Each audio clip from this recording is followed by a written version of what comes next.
On est toujours ensemble pour le broker du jour et on va retrouver David Derry à mes côtés pour faire un point sur ce qui se passe outre-Atlantique, sur ces marchés qui sont fait des frayeurs récemment avec cette flambée des taux. Exactement, des marchés qui sont très nerveux. Pourtant, c'est dommage parce qu'on avait eu un mois de mars où les marchés commençaient à rebondir. Et puis là, on a eu l'inflation qui est à un niveau record qui inquiète. Et donc la politique de la Fed qui devrait se durcir. Alors on anticipe désormais plusieurs hausses des taux. On parle entre 6 et 7 hausses des taux qui devraient avoir lieu tout au long de l'année.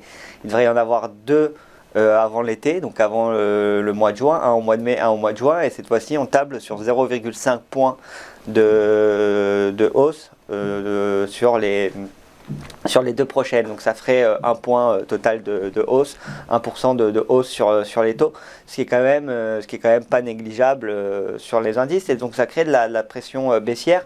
Et puis en plus de le durcissement de la politique monétaire de la Fed, on a aussi le conflit entre la Russie et l'Ukraine. On a aussi une situation préoccupante du côté de la Chine avec le Covid qui revient.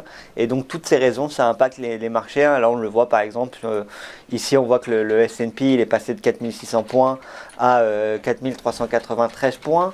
Hier, le Nasdaq il perdait aussi un peu plus de 2%. Et on se retrouve désormais à moins de 14 000 points pour le Nasdaq. Pour rappel, on était venu rebondir aux alentours des 13 000 points la dernière fois au mois de mars, quand on avait eu le rebond de 13 000 à 15 000.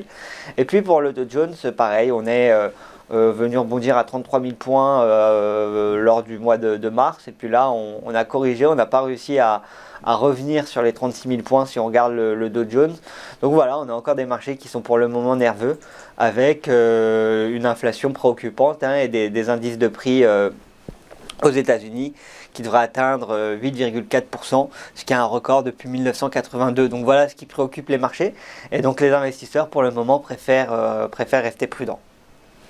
Alors, les investisseurs vont scruter également la saison des résultats. Le bal va s'ouvrir et notamment celui des banques. Exactement, ça commence toujours par les banques. Et puis cette semaine, on va avoir notamment JP Morgan ou Goldman Sachs, BlackRock aussi notamment, qui risquent de partager leurs résultats. Et donc, on attend beaucoup de ces résultats cette fois-ci parce que ce sera les premiers résultats déjà depuis que la guerre entre la Russie et l'Ukraine a éclaté. Et donc, on verra vraiment comment ça a impacté. Est-ce que ça a impacté les objectifs des entreprises ou pas? Ou est-ce qu'au contraire, ça n'a pas eu un impact plus important que ça sur la plupart des entreprises? Et donc, ce sera assez intéressant à regarder. Donc, bien évidemment, les premières grosses entreprises à regarder, la première qui publie en général, c'est JP Morgan et donc les banques. Et donc, on va voir s'ils vont réussir à dépasser les attentes des analystes. Là, on le voit que l'année 2022, en tout cas sur le secteur bancaire, a été quand même assez compliquée, même plutôt sur l'ensemble des marchés financiers. Mais là, par exemple, on voit pour JP Morgan, on est passé début de l'année, on était aux alentours des 170 $. On est venu sur les 130 $, on est venu rebondir aux 130 $ la dernière fois. Donc les 130 $ qui vont désormais jouer un rôle de support assez important. Mais voilà, l'idée ce sera de voir si JP Morgan et les banques vont réussir à dépasser les attentes des analystes. Et ce qui est assez intéressant, c'est que si par exemple on regarde pour JP Morgan, on est en dessous de l'estimation faible des analystes, parce qu'on avait un objectif de prix en estimation faible à 141 $.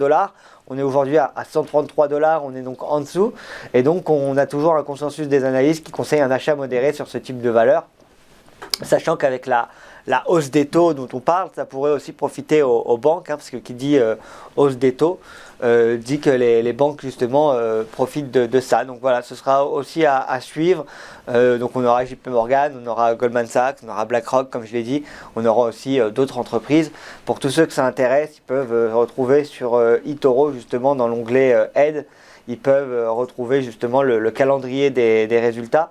Et donc s'ils vont sur le calendrier économique, ils vont pouvoir justement profiter comme ça et trouver tous les résultats qui vont être publiés ces prochaines semaines. Donc ça peut être aussi utilisé pour en savoir plus sur les prochains résultats et justement trouver dans quelles sociétés vont publier et quelles sont les sociétés qui risquent d'être volatiles. Parce qu'en général, quand les entreprises publient, on a toujours un peu de volatilité sur les marchés. Alors on va parler d'Elon Musk, hein, ça faisait longtemps.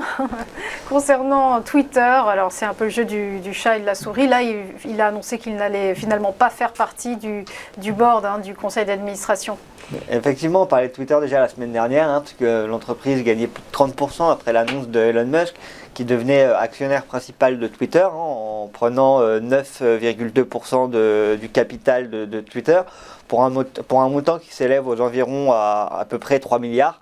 Donc on voit que en tout cas ça a été la news qui a fait beaucoup parler d'elle sur les marchés, et donc hier on a appris justement que Elon Musk n'allait pas rejoindre le conseil d'administration, alors qu'il était question que Elon Musk allait avoir un siège dans ce conseil. Et donc on a un titre qui recule, hein, qui passait de 55 $ début avril. Là on est revenu sur les 45 $. On verra, ce sera assez intéressant de voir l'impact qu'aura Elon Musk justement sur Twitter. Pour rappel, l'année dernière, on avait justement le fonds à des actionnaires de Twitter, donc le fonds Elliott Management, qui avait justement décidé de sortir Jack Dorsey, et donc Jack Dorsey avait pris du recul. Et puis là, désormais, c'est un nouveau actionnaire emblématique qui rejoint Twitter, parce que Elon Musk, en plus d'être un des plus gros comptes de la plateforme, parce qu'il a un peu plus de 80 millions d'abonnés, c'est aussi un utilisateur fidèle de Twitter. Il aime l'utiliser notamment pour sauvegarder la liberté d'expression et autres. Donc on verra comment ça va évoluer, mais en tout cas Wall Street n'a pas apprécié hier que Elon Musk ne participe pas au conseil d'administration, avec une action qui recule légèrement. Mais en tout cas Twitter, ça a été vraiment la news de la semaine dernière, et ça continue à être cette semaine. Et donc Elon Musk qui continue à faire parler de lui sur les marchés financiers.